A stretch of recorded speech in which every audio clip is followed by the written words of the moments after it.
Good morning student, मेरा नाम देवाशीष है और फिर से हम लेकर आए हैं यूथ पब्लिकेशन का केमिस्ट्री से रिलेटेड टॉप 50 क्वेश्चंस जो आप लोगों के सभी एग्जाम के लिए बहुत ज़्यादा इंपॉर्टेंट होगा। तो देखते हैं हम लोग एक-एक करके सभी क्वेश्चंस को।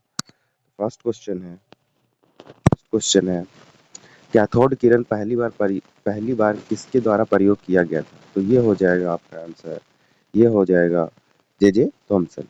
नेक्स्ट क्वेश्चन देखते हैं हम लोग।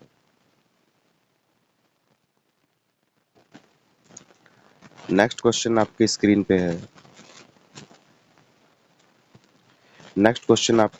है। रदरफोर्ड मॉडल का वर्णन नहीं करता है। तो रदरफोर्ड मॉडल का जो वर्णन नहीं करता है वो परमाणु का स्टेबिलिटी पे यानी कि परमाणु के अस्थायित्व पे। तो ऑप्शन निकल कर आ जाएगा आंसर सी। नेक्स्ट क्वेश्चन है रदरफोर्ड परमाणु मॉडल में अल्फा कण डैश पर प्रक्षेपित होते हैं। तो ये सोने की एक पतली चादर थी उस पे। क्लियर। नेक्स्ट हम लोग देखते हैं रदरफोर्ड के अल्फा कणों के प्रकीर्णन प्रयोग के परिणाम स्वरूप किसकी खोज हुई थी? तो हुई थी परमाणु के नाभिक की। क्लियर। नेक्स्ट हम लोग देखते हैं रदरफोर्ड में अल्फा कणों को एक पतली डैश पर डाला गया था। तो अभी तुरंत पढ़ाए सोने की पन्नी पे। क्लियर। बोर के एटम के मॉडल की अभिधारणा के अनुसार क्या होता है जब एक इलेक्ट्रॉन ऊर्जा के फोटोन को अवशोषित कर लेती है? तो क्या होता है? यह अगले बाहरी कक्षा में जाता है। नेक्स्ट देखते हैं परमाणु का नाभिक मॉडल पहली बार किसके द्वारा खोजा गया था? तो ये थे अर्नेस्ट रदरफोर्ड। नेक्स्ट हम लोग देखते हैं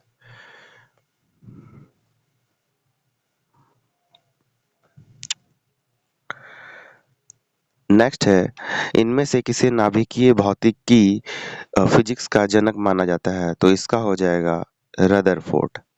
नेक्स्ट क्वेश्चन देखते हैं, ये सारा यूथ पब्लिकेशन का क्वेश्चन है। नेक्स्ट है एटॉमिक ऑर्बिट एनर्जी लेवल। तो सबसे पहले हम लोग इससे रिलेटेड कुछ क्वेश्चंस को देख लेते हैं। किसी परमाणु के कक्ष में समायोजित किए जा सकने वाले इलेक्ट्रॉनों की अधिकतम संख्या को किस सूत्र से दर्शाया जाता है? तो ये हो जाएगा 2 to the power n whole square. Clear. Next हम लोग देखते हैं एम कक्षा में शामिल हो सकने वाले इलेक्ट्रॉनों की संख्या कितनी है? तो देखिएगा, ध्यान दीजिएगा, अभी तुरंत जानते हैं के, एल, एम और एन। क्लियर। के में होता है 2, एल में देखिएगा 2, एन स्क्वायर मतलब 2 इंटू 2 का होल स्क्वायर 2, तो 2 टू जा 4, 4 टू जा 8, इसमें 8 होगा। यहाँ पूछा गया एम, यहाँ पे क्यूब कीजिए। क्या कीजिए? Cube. 2 into 2 to the power 3 यानी 2 का पावर 3 8 और 8 टू जा क्या होता है? 8 टू जा क्या होता है? क्लियर। 8 टू जा होता है 16। क्लियर। तो यहाँ पे 3 नंबर पे आ रहा है 2 इंटू 2 इंटू 2। क्लियर। तो यहाँ पे क्या हो जाएगा? 18। क्या होगा यहाँ पे? 18।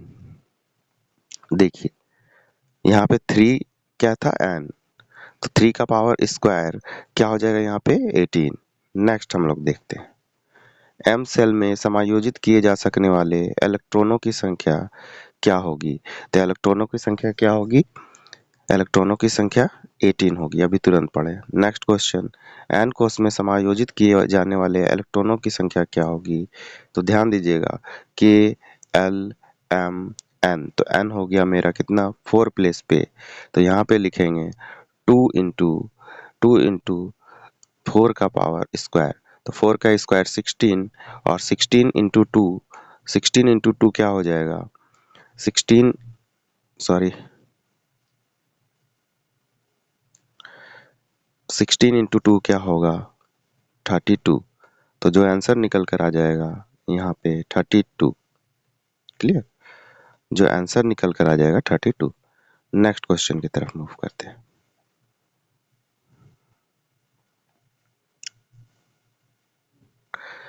एन कोश में इलेक्ट्रॉनों की संख्या क्या होती है? तो क्या हो जाएगा? के, एल, एम, एन। अच्छा, फिर से वही क्वेश्चन है। तो देखिए एन 4th प्लेस पर है यानी 4 का स्क्वायर कितना हो जाएगा? 16 और 16 टू जा क्या हो जाएगा? 32। तो आंसर निकल कर आ जाएगा 32। नेक्स्ट देखते हैं तीसरी कक्षा को सेल के रूप में निरूपित किया जाता है। तो देखिएगा के एल एम एन, किसको? एम को, तो आंसर जो निकल कर आ जाएगा एम। नेक्स्ट देखते हैं तीसरे सेल में इलेक्ट्रॉनों की अधिकतम संख्या डैश होती है। तो तीसरे सेल में इलेक्ट्रॉनों की अधिकतम संख्या 18 होती है। नेक्स्ट चलते हैं, किसी परमाणु के k कोष में समायोजित किए जा सकने वाले अधिकतम इलेक्ट्रॉनों की संख्या कितनी होती है? तो ये क्या हो जाएगा? 2। क्या होगा? 2। नेक्स्ट हम लोग देखते हैं,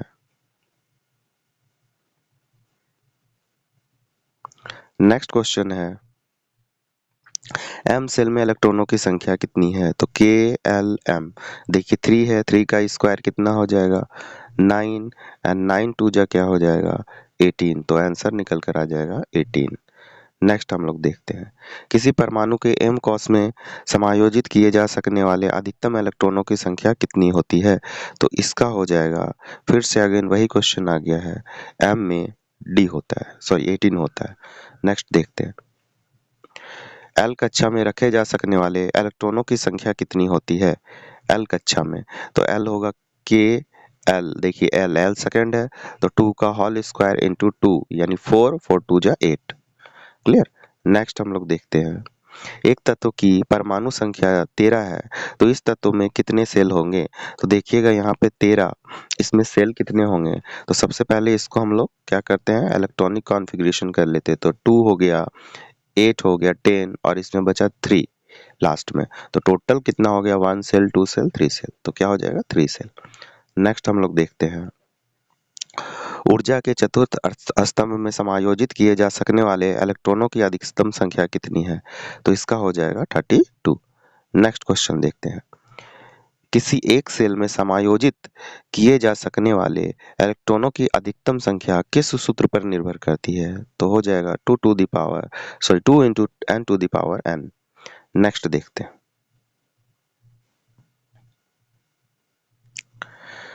एक कोष में मौजूद इलेक्ट्रॉनों की अधिकतम संख्या किस सूत्र द्वारा ज्ञात की जा सकती है? तो फिर से वही क्वेश्चन है, तो आ जाएगा सी। अब हम लोग देखेंगे इलेक्ट्रॉनिक कॉन्फ़िगरेशन। क्लियर। देखते हैं नेक्स्ट क्वेश्चन, इलेक्ट्रॉनिक कॉन्फ़िगरेशन यानी इलेक्ट्रॉनिक विन्यास। तो हम लोग इस पे कुछ बात करते हैं अब, ठीक है। तो देखिए फर्स्ट क्वेश्चन है, इनमें से किस धातु का इलेक्ट्रॉनिक विन्यास 284 है? तो सबसे पहले हम लोगों का वर्क होगा, इसको सम कर लिया जाए 284 को, तो 8 और 2 10 प्लस 4 14। अब देखिए 14 किसका एटॉमिक नंबर है? ये है सिलिकॉन का, किसका? सिलिकॉन का, तो आंसर निकल कर आ जाएगा डी। नेक्स्ट देखते हैं, कार्बन के इलेक्ट्रॉनिक विन्यास में शामिल कोषों की कुल संख्या कितनी होगी? तो कार्बन क्या होता है? 6 होता है, तो 6 को हम लोग जब तोड़ेंगे तो 2 और 4 होगा, तो कोषों की कुल संख्या हो जाएगी 2। नेक्स्ट चलते हैं, बाह्यतम कोषों में उपस्थित इलेक्ट्रॉनों की संख्या को क्या कहा जाता है? उसको बोला जाता है संयोजी इलेक्ट्रॉन। क्या कहा जाता है? संयोजी इलेक्ट्रॉन। नेक्स्ट देखते हैं, हीलियम को छोड़कर सभी नोबेल गैस में सबसे बाहरी कोषों में कितने इलेक्ट्रॉन होते हैं? तो वो होते हैं, ये हो जाएगा डी 8। कितने इलेक्ट्रॉन होते हैं? 8। नेक्स्ट देखते हैं, तो नेक्स्ट क्वेश्चन आपके स्क्रीन पे है, सर्वाधिक स्थिर या अक्रिय परमाणुओं के बाह्य कोषों में इलेक्ट्रॉनों की संख्या कितनी होती है? तो हो जाएगा 8। नेक्स्ट देखते हैं, एक तत्व का इलेक्ट्रॉनिक विन्यास 288 है, यह किस समूह से संबंधित है? तो ये हो जाएगा 8 8 16 प्लस 2 18। क्या हो जाएगा? 18। नेक्स्ट देखते हैं, किसी तत्व का इलेक्ट्रॉनिक विन्यास 285 है, उस तत्व का नाम क्या है? 285, तो देखिए 8 प्लस 5 कितना हो जाएगा? 13 प्लस 2 कितना? 15। तो देखिए 15 किसका होता है? तो 15 होता है फास्फोरस का। तो आप लोग देख सकते हैं इलेक्ट्रॉनिक विन्यास, अगर हम लोगों को एटॉमिक नंबर पता है तो इलेक्ट्रॉनिक विन्यास आसानी से लिख पाएंगे। क्लियर। तो देखिए फास्फोरस का एटॉमिक नंबर 15, सल्फर का 16, क्लोरीन का 17, मैग्नीशियम का 12। नेक्स्ट देखते हैं, इलेक्ट्रॉनों की वह अधिकतम संख्या जो बाह्यतक कक्षा में रह सकते हैं, तो क्या हो जाएगा? वो सी 8। क्लियर। क्योंकि नोबेल गैस पे हम लोग देखते हैं तो सबसे ज्यादा क्या होता है? 8 रहता है। कितना रहता है? 8। नेक्स्ट हम लोग देखते हैं, उन 3 तत्वों का नामित करें जिसके बाहरी शेल में केवल एक ही इलेक्ट्रॉन है। तो इसका हो जाएगा पता है क्या, सब में यम यम लगा होगा। क्या, सब में यम यम लगा है। तो देखिए लिथियम, सोडियम, पोटेशियम, सब जिसके बाहरी शेल में क्या हो जाएगा, 1 1 लगा हो, सॉरी जिसके बाहरी शेल में 1 इलेक्ट्रॉन हो तो यम यम लगा हो, लिथियम, सोडियम और पोटेशियम। नेक्स्ट हम लोग देखते हैं, यदि क्रिप्टन की परमाणु संख्या 36 है, परमाणु संख्या 36 है तो उसका इलेक्ट्रॉनिक विन्यास क्या होगा। तो इसका हो जाएगा 2 8 18 और 8। नेक्स्ट चलते हैं, एक तत्व का इलेक्ट्रॉनिक विन्यास 2 8 2 है तो तत्व का नाम बताइए। तो सबसे पहले सम इसको कीजिए तो 12 हो जाएगा और अभी तुरंत बताए थे 12 मैग्नीशियम का होता है। नेक्स्ट चलते हैं, मैग्नीशियम परमाणु में इलेक्ट्रॉनों का वितरण होता है तो सबसे पहले आप लोगों को पता होगा 2 से स्टार्ट होता है। तो देखिए 2 और 8 कितना हो गया, 10 + 2 12, तो यही हो जाएगा आंसर, क्योंकि मैग्नीशियम का एटॉमिक नंबर होता है 12। नेक्स्ट चलते हैं, यदि एक तत्व का परमाणु क्रमांक 8 है तो इसका इलेक्ट्रॉनिक विन्यास क्या होगा। तो देखिए 2 2 के बाद क्या होगा, 6 8 हो जाएगा और 8 किसका होता है, ऑक्सीजन का। नेक्स्ट चलते हैं, निम्नलिखित में से कौन सा किसी धातु का इलेक्ट्रॉनिक विन्यास नहीं है। तो ये हो जाएगा डी। क्या हो जाएगा, डी। क्लियर, क्योंकि ये है ऑक्सीजन का, और क्योंकि ऑक्सीजन 8 होता है। नेक्स्ट चलते हैं,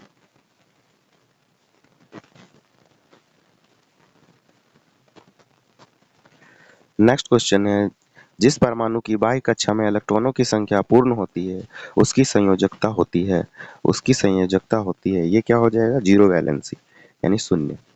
नेक्स्ट समझते हैं, समान रासायनिक गुण वाले दो तत्वों के लिए निम्नलिखित में से कौन सा विकल्प सही है। तो इसका आंसर निकल कर आ जाएगा, तत्वों में संयोजी इलेक्ट्रॉनों की संख्या समान होती है।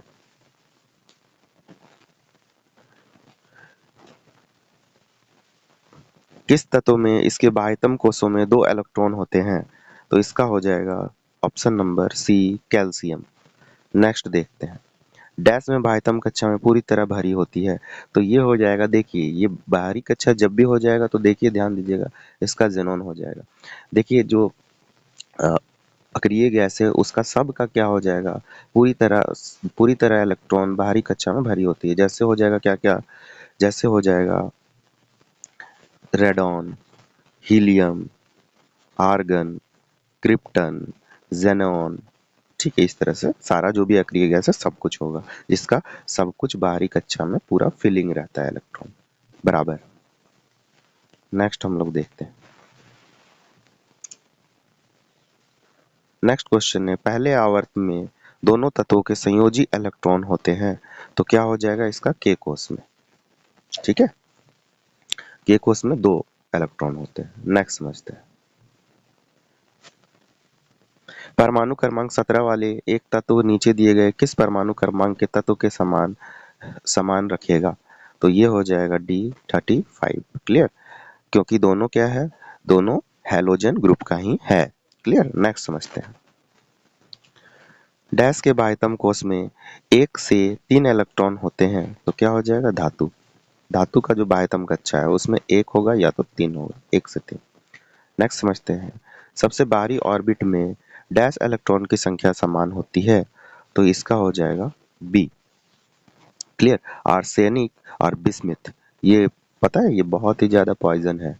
जब हम लोग इसको ऐसे ही अगर गलती से भी खा लिए तो बहुत ज्यादा पॉइजनस होकर मर जाएंगे।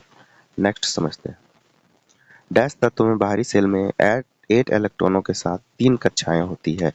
तो सबसे पहले इसमें देखिए हम लोग इसको इलेक्ट्रॉनिक विन्यास के थ्रू से समझते हैं।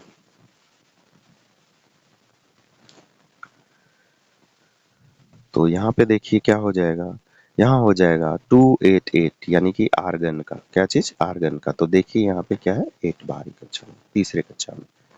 नेक्स्ट है, अधातुओं में आमतौर पर सबसे बाहरी सेल में डैश इलेक्ट्रॉन होते हैं। अधातु, ध्यान दीजिएगा अधातु, तो 5 6 7 और 8 अधातु में। नेक्स्ट है, निम्नलिखित तत्वों में से किसमें कुल 3 कोष और बाहरी कक्षा में 1 इलेक्ट्रॉन होते हैं। तो ये हो जाएगा डी आर्गन। नेक्स्ट हम लोग समझते हैं, यदि ए और बी का इलेक्ट्रॉनिक विन्यास 1s2, 2s2, 2p6, 3s1 और 1s2, 2s2, 2p6, 3s2, 3p4 है, तो इन तत्वों के समायोजन द्वारा निर्मित यौगिक का क्या होगा? तो इसका जो आंसर निकल कर आ जाएगा, इसका आंसर निकल कर आएगा A2B यानी सोडियम सल्फाइड। नेक्स्ट हम लोग देखते हैं, एक ऑक्सीजन परमाणु में कितने संयोजी इलेक्ट्रॉन होते हैं? तो इसका हो जाएगा 2, 2 संयोजी इलेक्ट्रॉन होते हैं। नीचे दिए गए तत्वों में से डैश का आकार सबसे छोटा है, तो ये हो जाएगा सोडियम प्लस का। क्या चीज हो जाएगा? सोडियम प्लस का। देखिए,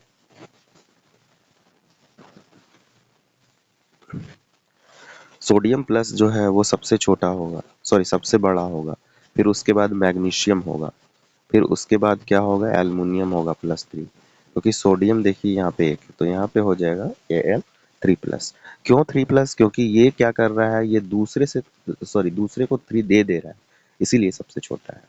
नेक्स्ट समझिए, इलेक्ट्रॉनिक विन्यास 2,6 वाले तत्व की पहचान करें, तो इसका हो जाएगा ऑक्सीजन। क्लियर? 8 होता है। नाइट्रोजन कितना हो जाएगा? नाइट्रोजन हो जाएगा आपका 7। क्लियर? ऑक्सीजन हो गया, क्लोरीन 17 हो जाएगा। आगे समझते हैं, इनमें से कौन सा धातु का इलेक्ट्रॉनिक विन्यास है? तो ये हो जाएगा आपका 283 यानी कि 13। क्लियर? क्या हो जाएगा? 13। नेक्स्ट समझते हैं, एक तत्व का इलेक्ट्रॉनिक विन्यास 2817 है, तो इसकी संयोजकता क्या होगी? तो देखिए यहाँ पे आप लोग समझिएगा अच्छे से, यहाँ पे 288 होता है, जबकि यहाँ पे 287 है, यानी कि इसमें अगर 1 इलेक्ट्रॉन और आ जाए तो ये अपना एस्टेब्लिश सॉरी मतलब संयोजकता बना लेगा, तो इसीलिए क्या हो जाएगा, इसका वैलेंसी या हिंदी में बोले तो संयोजकता 1 होगा। क्लियर?